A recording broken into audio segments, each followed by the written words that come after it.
اللہ الرحمن الرحیم الحمد للہ رب العالمین والصلاة والسلام علی سید المرسلین وعلی آلہ وصحبہ اجمعین۔ آج ہم نبی کریم صلی اللہ علیہ وسلم کی زندگی کا جو آخری مرحلہ تھا اور اس میں جو آخری اہم کام آپ نے سر انجام فرمایا تھا وہ ہے حج کا، کہ آپ نے ہجرت کے بعد یہ حج کیا اور اس میں آپ خود تشریف لے گئے، آپ کے ساتھ صحابہ کرام کی بڑی تعداد تھی۔ تو اس حج کی کیا تفصیلات تھیں؟ اس سے پہلے آپ نے عمرے کیے ہیں، جیسے کہ سیرت میں 4 عمروں کا ذکر آتا ہے کہ 4 دفعہ آپ مکہ مکرمہ تشریف لے گئے تھے، لیکن حج صرف ایک ہی ہے۔ اور یہ جو عمرے تھے، پہلا تو عمرہ ہم کہہ سکتے ہیں کہ وہ عمرۃ الحدیبیہ سن 6 ہجری میں، جس میں آپ تشریف لے گئے تھے عمرے کی ہی نیت سے اور عمرہ کرنے کے لیے، لیکن مشرکین نے آپ کو عمرہ کرنے نہیں دیا، اور پھر آپ نے وہیں پہ حدیبیہ پہ ہی صحابہ کرام کو اور خود بھی آپ نے یہ کہا کہ وہ احرام کھول دیں، سر منڈا دیں، اپنی جو جانور ہیں ان کو ذبح کر دیں۔ دوسرا جو آپ کا عمرہ تھا وہی اسی کی قضا تھی، اس کو دوبارہ آپ نے کیا تھا۔ تو آپ مکہ تشریف لے گئے، 3 دن وہاں پہ رہے، اور اس کے بعد پھر 3 دن مکمل ہونے کے بعد، جیسے ہم بات کر چکے ہیں، آپ واپس آ گئے۔ تیسرا عمرہ ہے آپ کا جو آپ نے حج کے ساتھ کیا تھا، حج کے ساتھ کیا تھا آپ نے، اور اس میں آپ کا حج قران تھا کہ عمرہ کر کے آپ اسی طرح باقی رہے، اور حج کے بعد پھر آپ نے جو 10 ذی الحجہ ہے اس میں آپ نے قربانیاں کیں، سر مڑایا اور احرام کھول دیا تھا۔ اور چوتھا ہے آپ کا عمرہ جب آپ حنین سے نکلے تھے اور واپس آئے تھے، اور جعرانہ سے آپ نے عمرے کی نیت کی تھی، احرام باندھا تھا، عمرہ کیا، اور اس کے بعد پھر آپ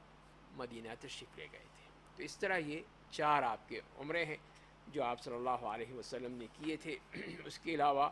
اور کوئی آپ کا ہمیں سفر نہیں ملتا کہ آپ نے کیا ہو۔ اب آتے ہیں آپ کے حج کی تفصیل کی طرف۔ تو جیسے میں نے عرض کیا کہ آپ نے صرف ایک ہی حج کیا ہے، حجۃ الوداع، اور اس میں کوئی اختلاف نہیں ہے کہ یہ 10 ہجری کو ہوا تھا، اور اس میں جب نبی کریم صلی اللہ علیہ وسلم پہ حج فرض ہوا تو آپ صلی اللہ علیہ وسلم نے اس میں تاخیر نہیں کی، تو اس میں 9 ہجری کو تو آپ تشریف نہیں لے کر گئے تھے، لیکن آپ نے بھیجا تھا صحابہ کرام کو حضرت ابوبکر صدیق رضی اللہ تعالیٰ عنہ کی قیادت میں، اور ایک طرح سے یہ ایک تمہید تھی اس بات کی کہ اب اگلے سال جو ہے وہ مسلمانوں کا ہی حج ہوگا، اس میں مشرکین کا کوئی حصہ نہیں ہوگا اور نہ ہی ان کو اجازت ہوگی، اور اسی لیے پھر اسی حج میں یہ سب اعلان کر دیے گئے کہ اب آئندہ سال کوئی شخص جو مشرک ہے وہ حج کے لیے نہیں آئے گا، اور دوسری بات یہ ہے کہ وہ برہنہ طواف جیسے وہ کیا کرتے تھے وہ بھی ختم ہو گیا، اور اس طرح یہ بات واضح کر دی گئی کہ اب جو حج ہوگا وہ شریعت اسلامیہ کے مطابق ہوگا، نبی کریم صلی اللہ علیہ وسلم خود اس حج کی قیادت کریں گے، اور پھر اس میں بتائیں گے کہ حج کا اصل طریقہ کیا ہے جو کہ اسلام نے دیا ہے، اسلام کے طریقے کے مطابق، اور اس کی تفصیل جو ہے پھر ہم یہی جانتے ہیں جو کہ پھر نبی کریم صلی اللہ علیہ وسلم نے کیا تھا۔ تو جب آپ نے ارادہ فرمایا تو آپ نے لوگوں کو بتایا کہ میں اس دفعہ حج کرنا چاہتا ہوں، تو جو بھی میرے ساتھ چلنا چاہتا ہے وہ تیار ہو جائے۔ تو اس طرح پھر صحابہ کرام میں یہ بات پھیلتی چلی گئی حج کے بارے میں، اور سب کے سب اس لیے تیار ہو گئے کہ نبی کریم صلی اللہ علیہ وسلم کے ساتھ ہم شریک ہوں گے، اور اسی طرح جو مدینے کے ارد گرد لوگ تھے ان کو بھی اطلاع ہو گئی، وہ بھی تیار ہو گئے، اور اس طرح پھر جب آپ نکلے ہیں تو ایک بہت بڑی تعداد، جہاں تک کہ 1 لاکھ کے قریب کہا جاتا ہے کہ وہ صحابہ کرام جو آپ کے ساتھ حج میں تھے، اس میں ضروری نہیں کہ سب مدینے سے تھے، کچھ مدینے سے تھے، کچھ مکے سے تھے، کچھ اور قرب و جوار میں سے تھے، اور کچھ اور جہاں جہاں جس کو اطلاع ملی وہ آ گیا تھا، اور یہاں سے بھی ایک بڑی تعداد تھی مدینے سے نکلنے والوں کی بھی جو آپ کے ساتھ نکلے۔ تو آپ نکل رہے تھے تو آپ کے آگے، آپ کے پیچھے، آپ کے دائیں، آپ کے بائیں، یعنی کہ حد نگاہ تک ایک بہت بڑا سفر تھا، اور بہت بڑی ایک تعداد تھی جو آپ کے ساتھ تھی۔ تو آپ مدینے سے نکلے ہیں دن میں، جبکہ ذی القعدہ کے 6 دن رہ گئے تھے باقی، تو آپ نے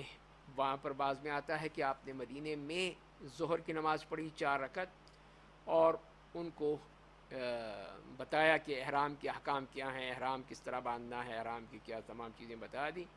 اور اس کے بعد پھر آپ نکلے ہیں۔ تو یہ آپ کا وہ یعنی ابتدا تھی کہ آپ نے اس طرح حج کے لیے نکلنے کا جو پروگرام بنایا تھا اس کے مطابق آپ نکلے ہیں اور آپ نے وہ حج کیا۔ اور یہاں سے بھی جو آپ نے طریقہ جو استعمال کیا تھا، مطلب یہ کہ آپ نے غسل کے بعد سر کے بالوں کو تلبید سے مراد ہوتی ہے کہ خاص قسم کا ایک وہ ایسا محلول ہوتا ہے گوند کی طرح کا جو سارے بالوں کو لگا دیا جاتا ہے، اور خاص جب لمبے بال ہوں تو ظاہر ہے کہ وہ پھر آدمی جب سفر میں ہے اور سر پہ کچھ نہیں ہے تو وہ چہرے پر آئیں گے، بکھریں گے، آدمی کو پریشان کریں گے، ٹوٹیں گے، تو یہ تمام مسائل ہوں گے۔ تو اسی لیے پھر وہ کیا کرتے تھے کہ اس خاص قسم کا یہ سر پہ یہ چیز لگا لیتے تھے جس کو تلبید کہا جاتا ہے، اور اس کے ذریعے سے ان بالوں کو جما دیا جاتا تھا کہ جم جاتے تھے، جیسے کہ گوند لگا لیں اگر آپ تو وہ چیز چپک جائے گی اور وہ بال جو ہیں وہ اپنی جگہ سے نہیں ہلیں گے۔ تو ظاہر ہے کہ یہ آپ نے غسل کے بعد پھر یہ کیا، اور پھر آپ نے اپنی اونٹنی پر سوار ہو گئے تھے۔ تو یہاں پر جب آئے تھے آپ ذوالحلیفہ جو کہ مدینے سے ہے، میقات مدینے کی میقات ہے مدینے والوں سے، اور جو بھی مدینے اس طرف سے آئے گا ان سب کے لیے ہے کہ وہ میقات سے احرام باندھے۔ تو وہاں پر آپ پہنچے تھے تو آپ نے وہاں پر آ کے عصر کی نماز پڑھی 2 رکعت، اور پھر آپ وہیں پہ ہی رہے تھے۔ تو اس کے بعد پھر آپ نے وہاں سے نکلے ہیں، تو اس کے بعد پھر آپ نے تکبیرات کہی ہیں جس میں کہاں پہنچے، کس طرح یہ دیکھنا ہے۔ تو اس میں ہمیں یہی ملتا ہے کہ نبی کریم صلی اللہ علیہ وسلم وہاں سے آپ نے عصر، مغرب، عشاء، پھر فجر، اور پھر بعض کہتے ہیں کہ ظہر سے پہلے، بعض ظہر کے بعد وہیں پہ احرام باندھا، اور پھر آپ وہاں سے نکلے ہیں۔ اور یہی ہے کہ ظہر کی نماز کے بعد پھر آپ نے لبیک اللہم لبیک لبیک لا شریک لک لبیک ان الحمد والنعمت لک والملک لا شریک لک، آواز بھی بلند کرتے تھے تاکہ صحابہ کرام سن لیں، یاد کر لیں، پڑھتے رہیں، اور اس طرح یہ تلبیہ کا سفر جو ہے وہ شروع ہو جائے۔ اور پھر یہی کہا کہ اللہ تعالیٰ نے بھی یہی اس کو آواز کو بلند کرنے کا کہا ہے کہ بلند آواز سے یہ تلبیہ پڑھا جائے تاکہ اس کے ساتھ ساتھ جتنی بھی پوری وہ فضا جو ہے وہ اس سے معطر ہو جائے اور سب کے سب اس میں شریک ہو جائیں۔ اور یہاں پر بھی یہ بھی تھا کہ آپ نے صحابہ کرام کو بتا دیا تھا شروع میں ہی کہ 3 قسم کے حج ہیں، نسک ہیں، ایک تو حج افراد، ایک حج تمتع اور حج قران ہے۔ تو پہلے صرف آپ نے ان کو بتایا تھا، ان کو بتا دیا تھا، اور اس کو تاکہ وہ جو بھی کرنا چاہیں کر سکتے ہیں۔ تو اس طرح پھر وہ کہ اگر حج ہے، صرف حج کی نیت ہے تو حج افراد ہوگا،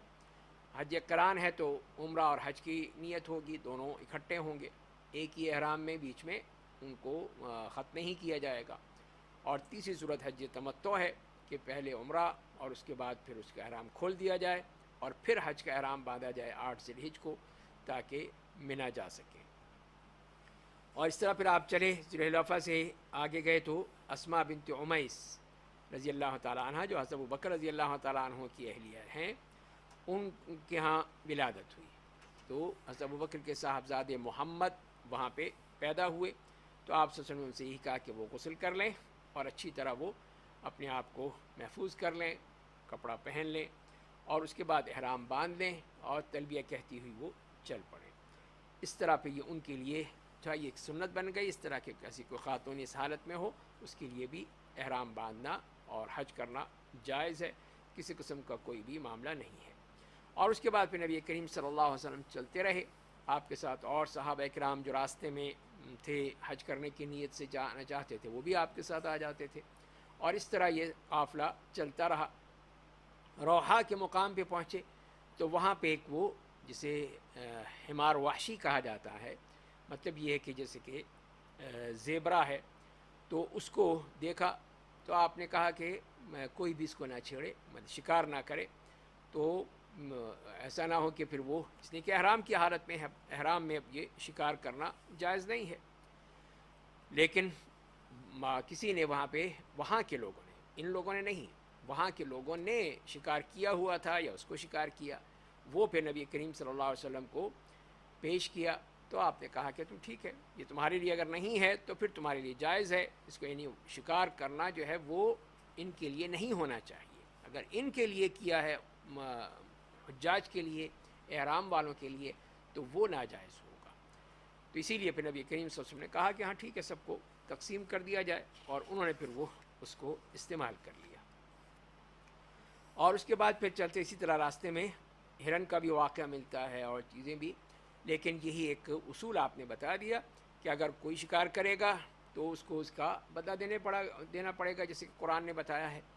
اور اگر اس کے لیے کیا گیا ہے تو اس کو اس کا کھانا جائز نہیں ہوگا. اور اس کے بعد پھر وہ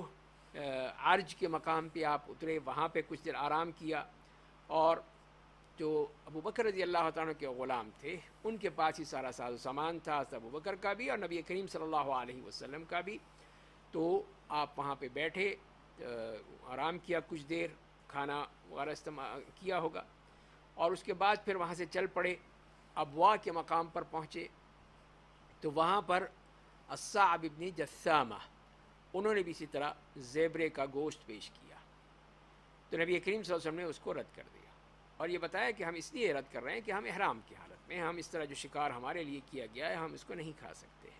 تو لہذا انہوں نے پھر وہ آپ نے اس کو انکار کر دیا کہ یہ ہم استعمال نہیں کر سکتے، ہم نہیں لے سکتے. کہ حاجی کے لیے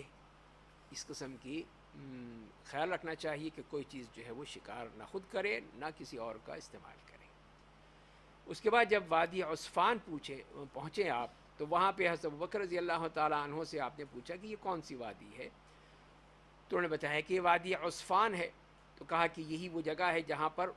حضرت ہود علیہ السلام، حضرت صالح علیہ السلام بھی یہاں سے گزرے ہیں اپنے سرخ اونٹوں پر،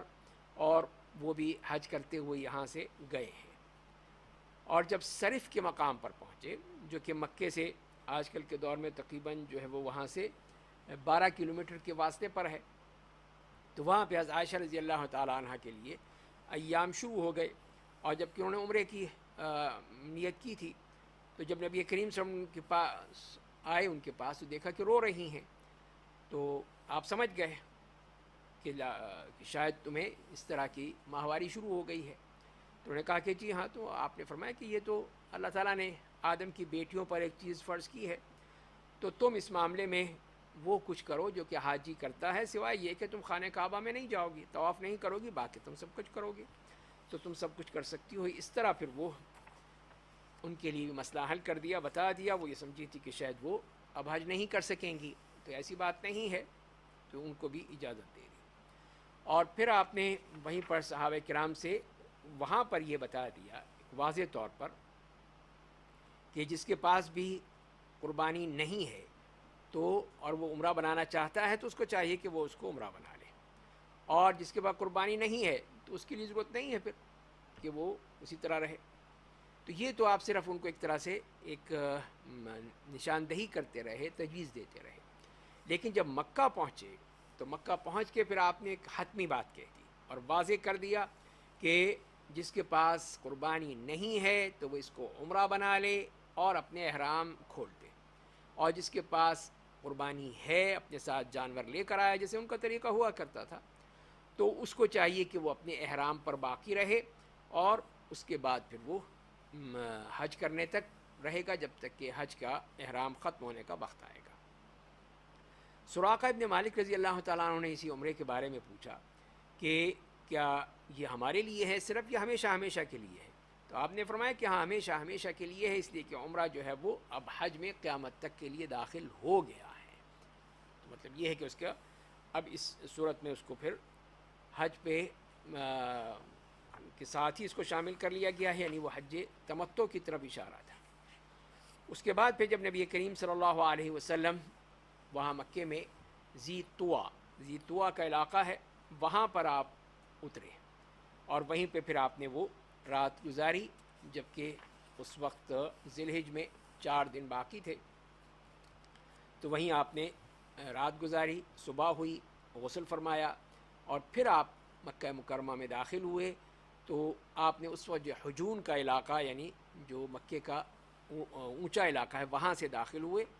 تو اب عمرے کی حالت میں تو آپ یہ کہ اس کا نچلا جو علاقہ ہے وہاں سے داخل ہوتے تھے، لیکن حج میں آپ جو اس کا اوپر کا حصہ تھا وہاں سے داخل ہوئے ہیں. اور وہاں جا کر پھر آپ نے مسجد میں داخل ہوئے،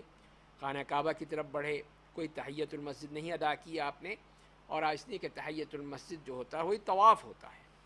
اور وہاں پہ جب حجر اسود کے قریب پہنچے آپ نے اس کا استلام کیا، اور اس کے بعد پھر آپ نے رکن یمانی کی طرف نہیں گئے بلکہ آگے چلے گئے، اور نہ ہاتھ اٹھائے صرف، اور نہ یہ کوئی نیت کی الفاظ کہے جیسے کہ ان طریقہ ہوتا ہے، ایسی کوئی بات نہیں کہ زبان سے، اور نہ ہی تو کچھ تکبیر سے، بلکہ صرف آپ نے حجر اسود کے پاس گئے اپنے پورے جسم کے ساتھ، اس کی طرف رخ کر کے، اور اس کو پھر استلام کیا، چاہے اس میں سے آپ نے بوسہ دیا ہے یا ہاتھ لگایا ہے. بہرحال اس کے بعد چل پڑے، بائیں جانب خانہ کعبہ ہے اور پھر آپ اس طرف چل پڑے ہیں. اور پھر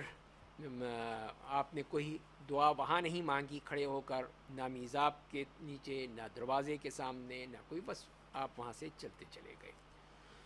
اور نہ کوئی آپ نے کوئی خاص ذکر بتایا ہو، متعین کیا ہو کہ پہلے چکر میں یہ دعائیں پڑھیں، دوسرے میں یہ پڑھائیں. تو یہ لوگوں نے خود بنا رکھی ہیں، جو لوگ اس طرح کتابوں میں لکھ لکھ کے پہلے چکر کی دعا، دوسرے کی دعا، تیسرے کی دعا، اور اس طرح لوگوں کو بالکل ہی گھن چکر کر دیا ہے. ایسی کوئی بات نہیں ہے. جو صرف اور صرف وہ ملتا ہے کہ آپ نے رکن یمانی اور حجر اسود کے درمیان جو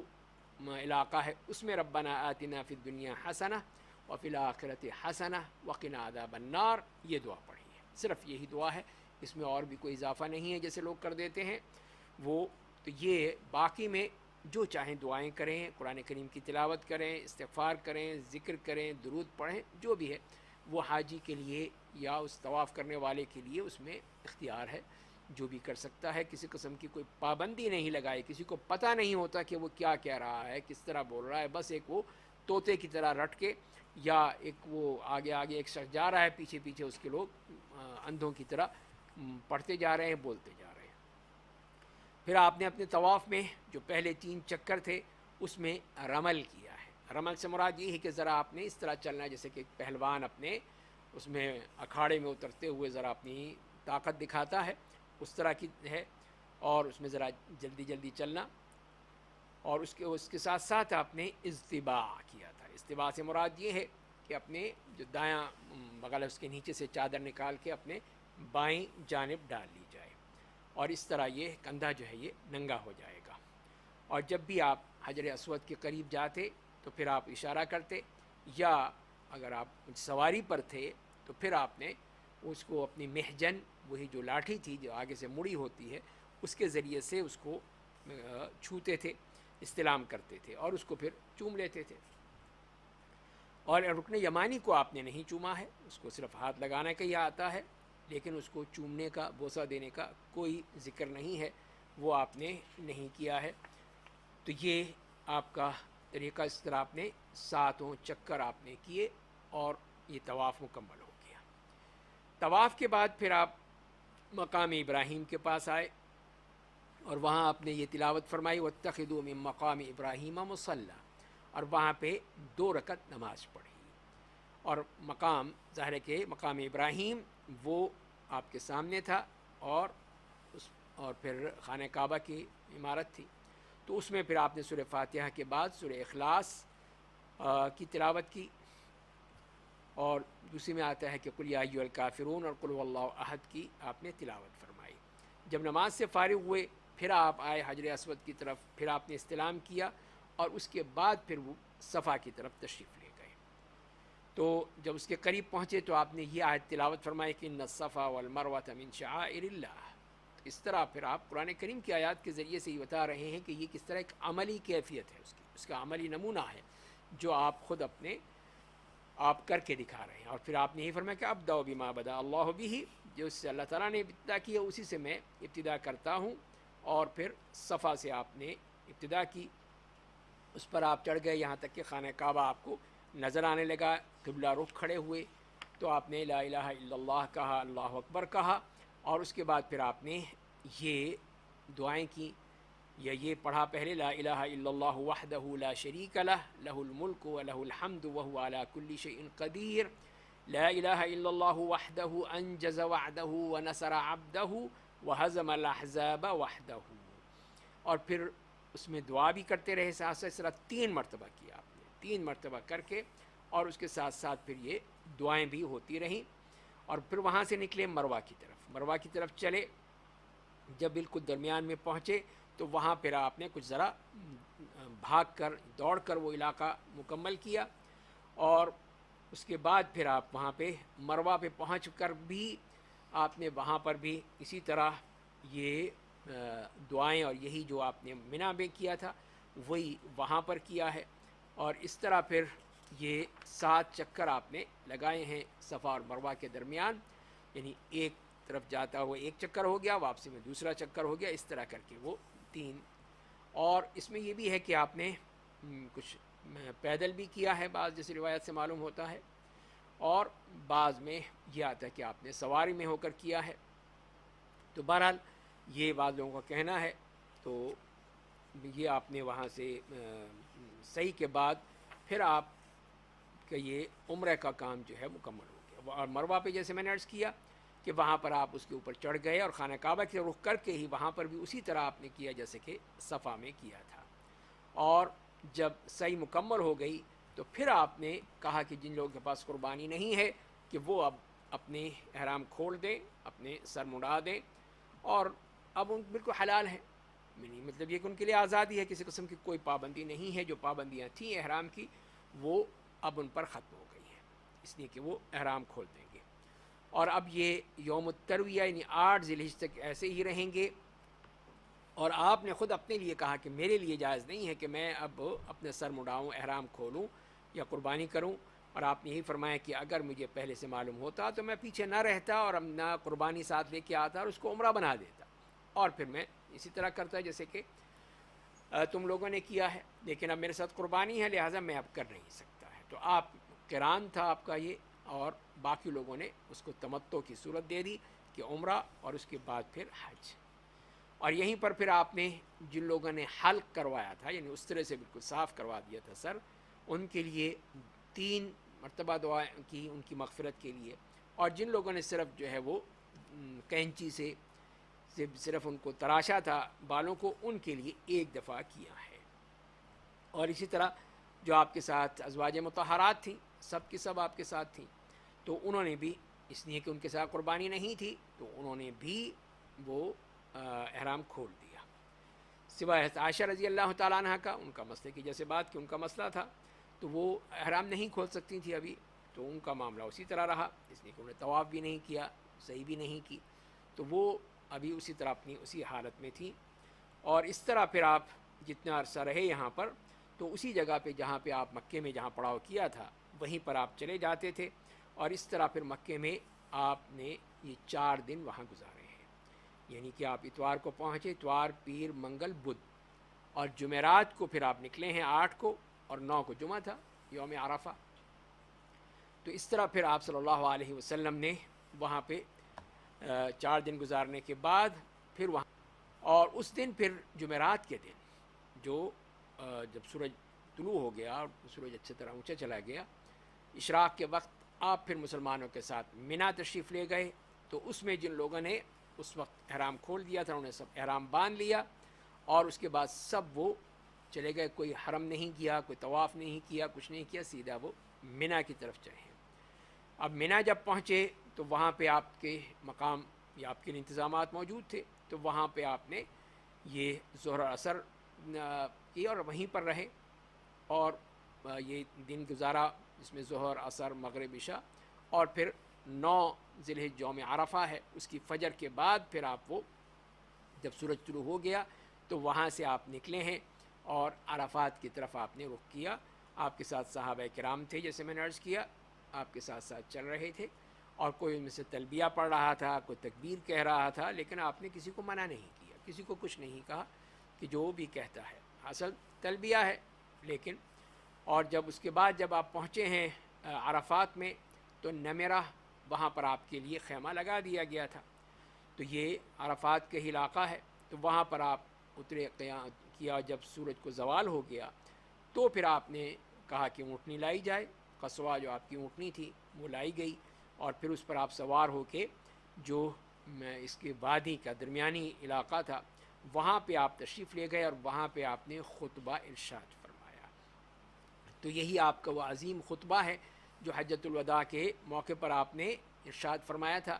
اور اس میں سب سے پہلے ہی آپ نے جو اسلام کے جو اصل قواعد ضوابط ہیں، وہ جو اصل ارکان ہیں، ان کا ذکر کرنے کے بعد پھر شرک اور جاہلیت کی جتنی بھی چیزیں تھیں سب کے سب کو ختم کر دیا، کہ اب نہ کوئی وہ سود رہے گا، نہ کوئی وہ قصاص رہے گا، نہ خون کا معاملہ رہے، سارے مسئلے ختم، سب کو ختم کر دیا، اور بتا دیا کہ ہر وہ چیز جو کہ تمام ملتوں کے ہاں حرام ہے، اسلام میں بھی حرام ہے، اس میں خاص طور پہ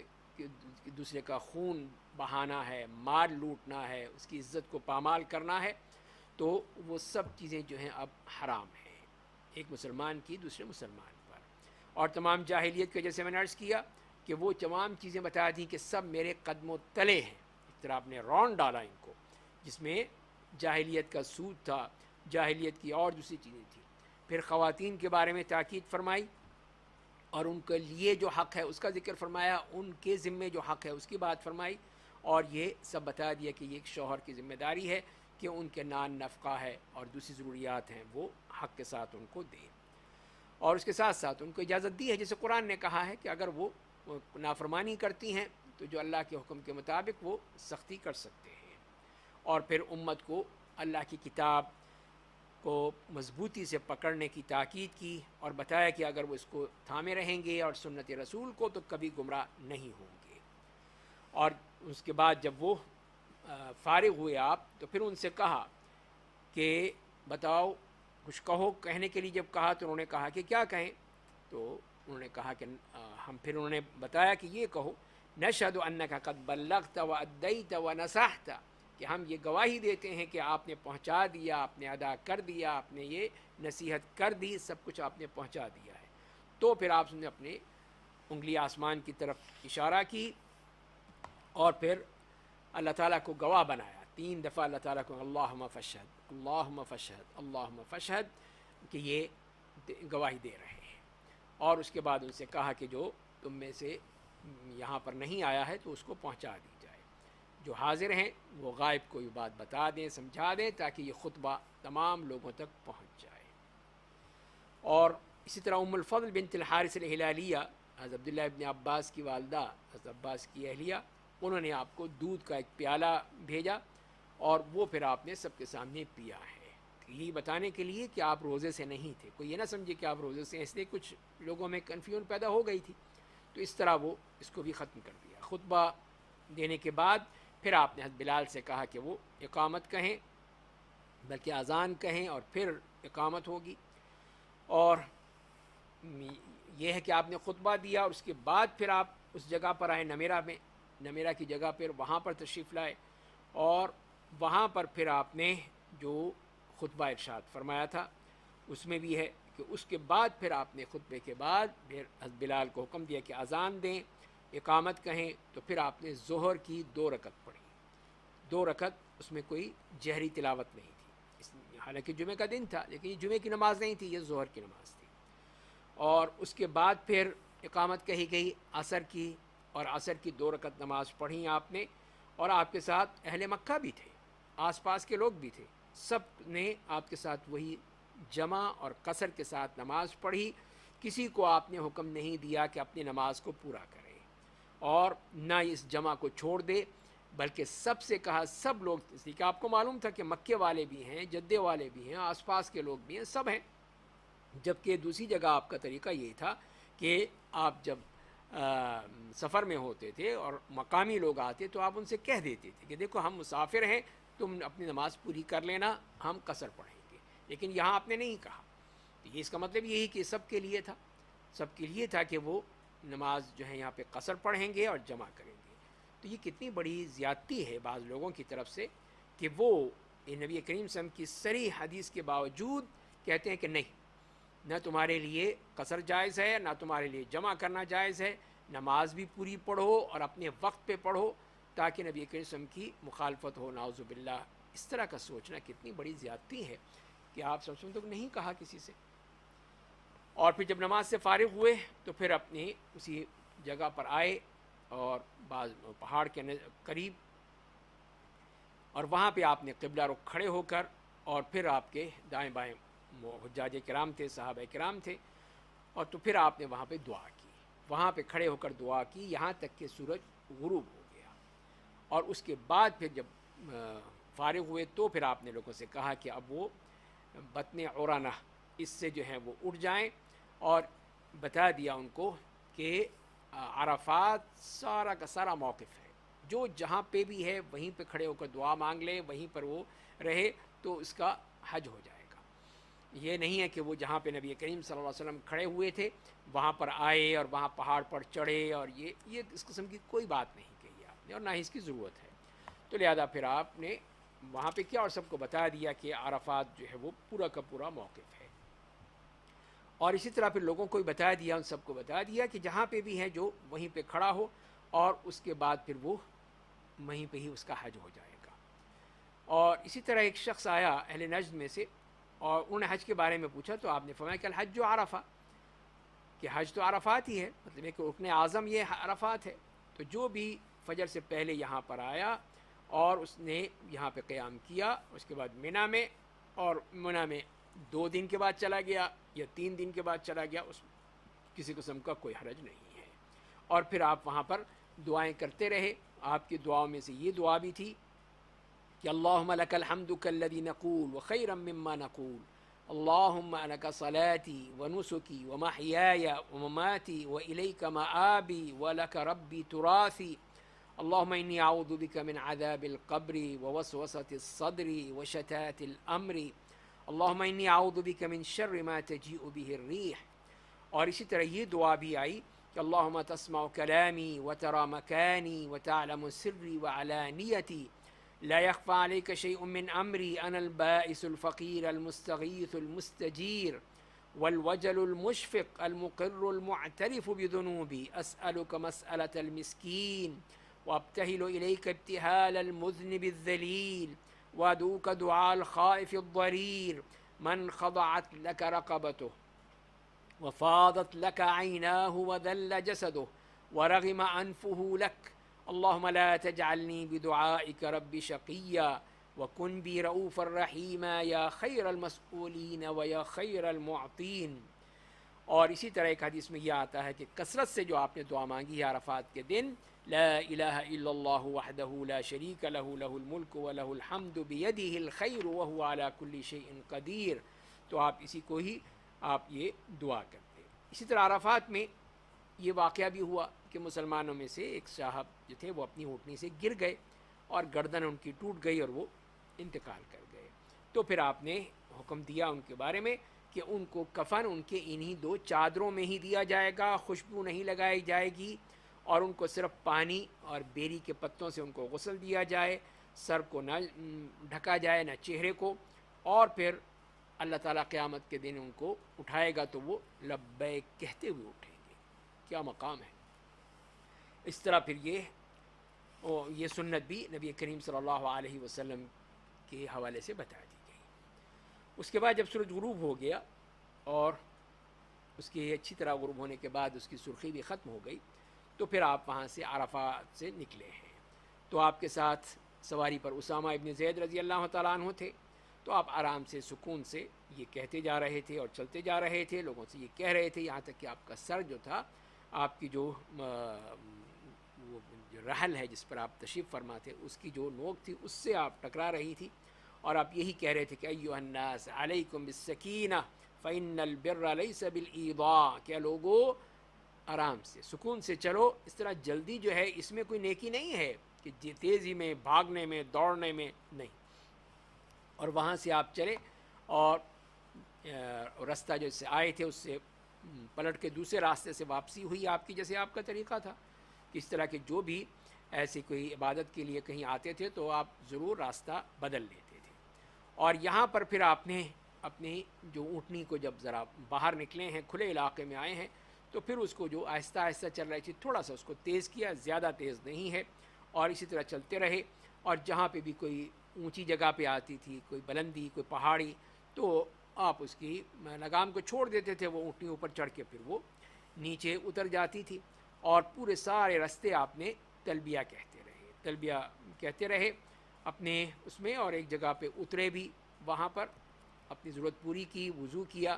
اور حضرت اسامہ نے کہا کہ نماز پڑھیں گے یہاں پر آپ، یعنی ظاہر کہ مغرب کی نماز نہیں پڑھی تھی، تو آپ نے فرمایا نہیں، نماز آگے جائیں گے، اور پھر آئے یہاں تک کہ مزدلفہ پہنچ گئے، وہاں آپ نے پھر نماز کے لیے پھر وضو کیا، اور اذان دی گئی، اذان کے لیے جب حکم دیا، اقامت کہی گئی، اور پھر آپ نے مغرب کی نماز پڑھی، پہلے نماز ادا کی گئی، اور اس کے بعد پھر اونٹوں کو بٹھا کے سامان وغیرہ اتارا گیا، اور پھر آپ نے حکم دیا اقامت کہنے کا، اور اقامت ہوئی، پھر عشاء کی نماز پڑھی۔ تو اس طرح یہ ہے کہ ایک اذان اور دو اقامتوں کے ساتھ یہاں پر بھی، اور جیسے وہاں عرفات میں بھی ہوا تھا، اور یہ دونوں نمازیں جمع کر کے پڑھی گئی۔ پھر آپ وہاں پہ آرام فرمائے یہاں تک کہ صبح ہو گئی، رات کو آپ نہیں اٹھے، کوئی قیام اللیل نہیں کیا، کوئی ایسی بات نہیں کی۔ اور بعض لوگ جو اس قسم کی بات کرتے ہیں کہ ایسی حدیث لاتے ہیں کہ جو عید کی راتوں کو جو زندہ کرے گا اس کے لیے یہ ہے، اس کا ایسی حدیث کا ثبوت نہیں ہے، ایسی حدیث ثابت نہیں ہے، ضعیف حدیث ہے۔ اور خود نبی کریم صلی اللہ علیہ وسلم یہاں پر اگلے دن جو ہے وہ عید کا دن ہے، 10 ذی الحجہ ہے، اور لیکن آپ نے، اور جبکہ حاجی کو تو بہت زیادہ کام کرنے ہوتے ہیں، اور اس رات کو بھی پھر آپ نے بعض لوگ جو عورتیں، بچے، بوڑھے، ان کے لیے اجازت دے دی کہ وہ مینا جا سکتے ہیں، فجر سے پہلے وہاں پہنچ جائیں، یعنی نکلیں وہ سورج چاند کے غروب ہونے کے بعد، اور پھر جب وہ سورج نکل آئے تو پھر جا کے اس کو کنکریاں ماریں۔ اور اس طرح پھر وہ بعض لوگ چلے گئے، بعض صحابہ کرام، بعض خواتین، ان کو آپ نے جن کو بھیج دیا وہ پہلے جا گئے، اس طرح ان کو اس کی اجازت مل گئی کہ وہ اس میں چلے جائیں۔ تو آپ اب یہیں پر تھے مزدلفہ میں ہی، تو جب صبح ہوئی تو آپ نے فجر کی نماز ادا کی، جیسے کہ آپ کا طریقہ تھا کہ اول وقت میں ادا کیا کرتے تھے اذان اور اقامت کے ساتھ۔ اب یہ 10 ذی الحجہ تھی، یوم النحر اور عید کا دن، اور یہی یوم الحج الاکبر جسے کہا ہے قرآن نے، وہ یہی ہے۔ تو اس کے بعد پھر آپ اپنی اونٹنی پہ سوار ہوئے، جگہ پہ آئے، مشعر الحرام کی جگہ جو مسجد کی جگہ ہے اس کے قریب آئے، قبلہ رخ کھڑے ہوئے، اور پھر آپ نے وہاں پہ دعا شروع کی۔ وہاں پہ بھی آپ بہت ہی الحاح، گرے آزاری کے ساتھ، خشوع و خضوع کے ساتھ دعا کرتے رہے، یہاں تک کہ روشنی پھیل گئی۔ سورج نہیں طلوع ہوا لیکن روشنی پوری طرح پھیل گئی۔ تو اور اس وقت ایک شخص آیا، عروہ ابن مدرس الطائی، بنی طئی کا، اس نے کہا کہ یا رسول اللہ، میں طئی کے پہاڑوں سے آیا ہوں، میں نے اپنی اونٹنی کو بھی بھگایا ہے وہاں سے، اپنے آپ کو بھی تھکایا ہے، اور پھر میں کوئی پہاڑ نہیں چھوڑا جہاں میں کھڑا نہ ہوا ہوں، تو کیا میرا حج ہو گیا؟ تو نبی کریم صلی اللہ علیہ وسلم نے فرمایا کہ جس نے بھی ہماری یہ نماز پالی اور ہمارے ساتھ یہاں پہ کھڑا ہو گیا، ہمارے ساتھ چلا، اور اس سے پہلے وہ دن یا رات میں، یعنی اس کا وقت بھی بڑھا دیا گیا کہ عرفات کا دن اور عرفات کے بعد کی رات بھی اس میں شامل ہے، اس نے اس میں وقت گزار لیا عرفات میں، تو اس کا حج ہو گیا، اس کے مناسک پورے ہو گئے۔ تو یہ ایک بہت بڑی رخصت مل گئی ایسے لوگوں کے لیے جو کہ اگر لیٹ ہو جائیں لیکن عرفات پہنچ جائیں اس 9 ذی الحجہ کے دن میں یا اس کی رات میں، تو ان کا حج ہو گیا۔ اس کے بعد پھر وہ مزدلفہ آ جائیں، مزدلفہ سے پھر وہ مینا چلے جائیں۔ تو اسی لیے پھر نبی کریم صلی اللہ علیہ وسلم نے ان کے لیے یہ بات بتا دی۔ پھر وہاں سے آپ چلتے ہیں، اور پہنچ کر جب وہ مینا پہنچتے ہیں تو مینا کے لیے آپ نے کہہ دیا تھا کہ مینا کلھا منحر، اس میں پوری ہر جگہ قربانی کی جا سکتی ہے، اس طرح مکے کے تمام راستوں میں، علاقوں میں، اور وہاں پر آپ نے اور پھر ان کے بارے میں بتا دیا تھا کہ کرنا ہے۔ اور پھر آپ نے آ کر یہاں پہ کنکریاں ماری ہیں، کنکریاں ماری، 7 کنکریاں جو کہ آپ نے مزدلفہ سے لی تھیں، مزدلفہ سے آپ نے کہا تھا صحابہ کرام کو کہ کنکریاں دکھاؤ، اٹھائیں، آپ نے منگوائیں، اور اس کے بعد ان کو دکھایا کہ یہ دیکھو اس طرح کی جو ہیں، جیسے کہ کھجور کی گٹھلی ہوتی ہے، اتنی بڑی، زیادہ بڑی نہیں ہے، وہ آپ نے لی، ان کو دکھائی۔ تو یہ آپ نے صرف ان کو دکھانے کے لیے کہی تھی، یہ کوئی نہیں تھا کہ لازمی ہے مزدلفہ سے لوگ کنکریاں اٹھائیں، ایسی کوئی بات نہیں، ایسی کوئی ضرورت نہیں ہے، اور نہ ہی یہ لازم ہے۔ اور لوگ یہ کہتے ہیں کہ نماز پڑھی نہیں ہے، نہ مغرب پڑھی، نہ عشاء پڑھی، کنکریاں جمع کرنا شروع کر دو، جاتے ہی پہلا کام، تو اس کی ضرورت ہی نہیں ہے۔ تو آپ وہاں منی میں ہی وہاں سے بھی کنکریاں لے سکتے ہیں، راستے میں سے اٹھا سکتے ہیں۔ اگر زیادہ ہی ہے تو مزدلفہ سے اگلے دن کی جو آپ نے کنکریاں مارنی ہے جمرۃ العقبہ کو، بس اس کی کنکریاں لے لیں، کافی ہے۔ تو بہرحال نبی کریم صلی اللہ علیہ وسلم نے اس طرح جو جمرۃ العقبہ گئے وہاں پہ جا کے کنکریاں ماری، اور اس کے بعد پھر آپ منی میں آئے، اور منی میں آ کر پھر آپ نے قربانی کی، اور قربانی کرنے کے بعد پھر آپ نے حلاق یعنی جو حجام تھا، نائی تھا، اس کو بلایا، اور وہ تھے معمر ابن عبداللہ۔ تو وہ آپ معمر ابن عبداللہ انہوں نے آپ کے سر کو اس طرح سے صاف کرنا شروع کیا، اور پہلے دائیں جانب کا کہا کہ ادھر سے دائیں جانب سے بال صاف کرو، اور وہ بال جو ہیں وہ آپ نے جو صحابہ کرام کو دے دیے، ان میں تقسیم کر دیں، اور اسی طرح پھر بائیں جانب کے بال جو تھے وہ حلق کیے گئے، وہ انہوں نے صاف کیے، اور ابو طلحہ کو بلا کر ان کے حوالے کر دیے۔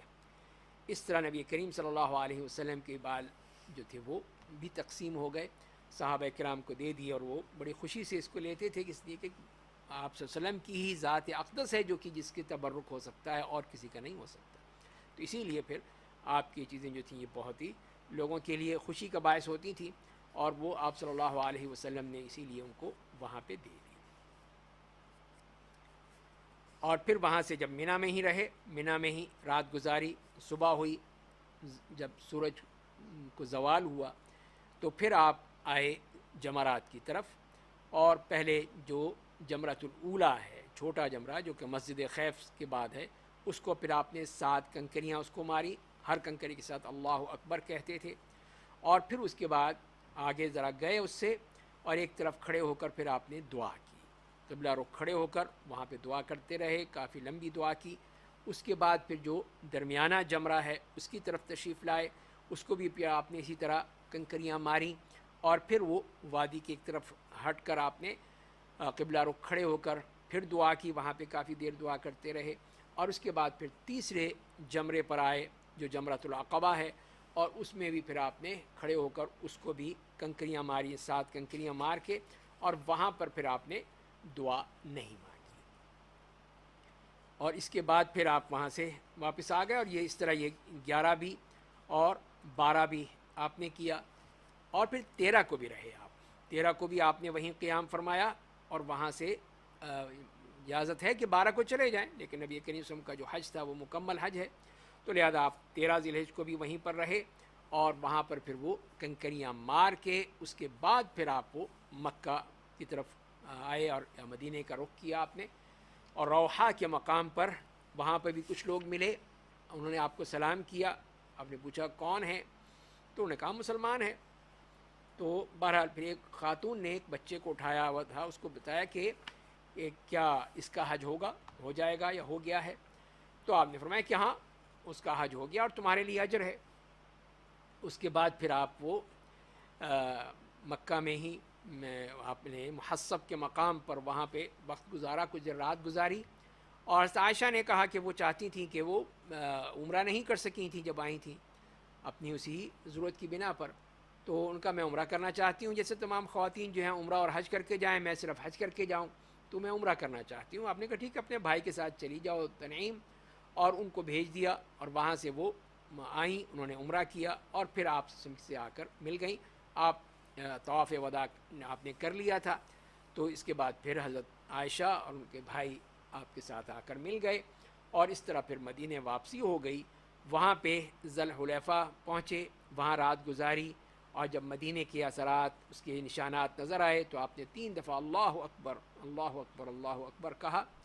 اور پھر یہ کہا کہ لا الہ الا اللہ وحدہ لا شریک لہ لہ الملک ولہ الحمد وہو علی کل شیء قدیر آئبون تائبون عابدون ساجدون لربنا حامدون صدق اللہ وعدہ ونصر عبدہ وہزم الاحزاب وحدہ۔ اور اس کے بعد پھر آپ دن ہی دن میں مدینہ پہنچ گئے، اور مدینہ کسی راستے سے وہ آپ نے اس کو اختیار کیا۔ تو اس طرح یہ نبی کریم صلی اللہ علیہ وسلم کا وہ طریقہ، اور اس میں جیسے میں نے عرض کیا کہ آپ صلی اللہ علیہ وسلم نے بار بار کہا، صحابہ کرام کو بار بار کہتے رہے کہ خذوا عنی مناسککم، مجھ سے حج کے طریقے سیکھ لو، لعلی لا القاکم بعد عامی ھذا، اس لیے کہ ہو سکتا ہے کہ میں اگلے سال تم سے ملاقات نہ کر سکوں،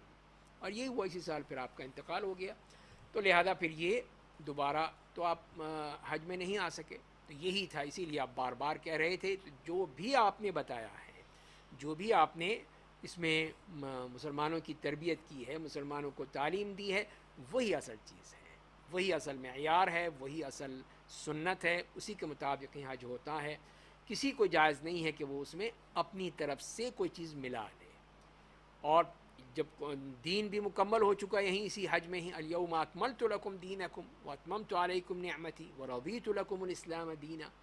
تو یہ دین مکمل ہو گیا ہے، اب اس میں کسی قسم کی ملاوٹ نہیں ہو سکتی، کسی قسم کی اور کوئی چیز میں بڑھائی نہیں جا سکتی، کسی قسم کا اور اس میں اختراع یا ابتداع نہیں کی جا سکتی، صرف وہی ہوگا جو رسول اللہ صلی اللہ علیہ وسلم نے اپنے آپ کر کے دکھایا ہے، تو وہی آپ نے کیا اور اس کے مطابق حج کیا، تو لہذا یہی کوشش ہونی چاہیے کہ جو بھی حج کے لیے جائے وہ نبی کریم صلی اللہ علیہ وسلم کے حج کو پڑھے، دیکھے، سوچے اور فکر کرے کہ آپ نے حج کیسے کیا تھا، اور اس کے بعد پھر اسی کو پوری طرح فالو کرنا چاہیے، اس کے مطابق حج کرنا چاہیے، تو یہ ہے وہ حج صحیح ہوگا، اور یہی پھر اللہ تعالیٰ اسی کو حج مبرور بنا دیں گے، اور اس کے لیے آپ نے فرمایا کہ الحج المبرور لیس لہ جزاء الا الجنہ، کہ حج مبرور جس کی جزا سوائے جنت کی اور کچھ نہیں ہے، تو اس کے لیے اتنا اونچا مقام اور اتنا بڑا انعام جو رکھ دیا ہے کہ وہ حج مبرور ہو، اور حج مبرور سے مراد یہ ہے کہ وہ جو خالص اللہ کے لیے ہو، اور اس میں کسی قسم کی کسی اور کے لیے کوئی چیز ملاوٹ نہ ہو، سنت کے مطابق ہو،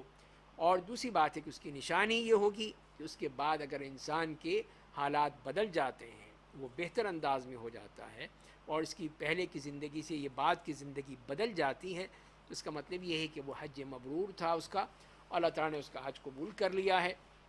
اور اس کے لیے آسانیاں کر دی ہیں، اور اس کو نیکی کی توفیق دے دی ہے۔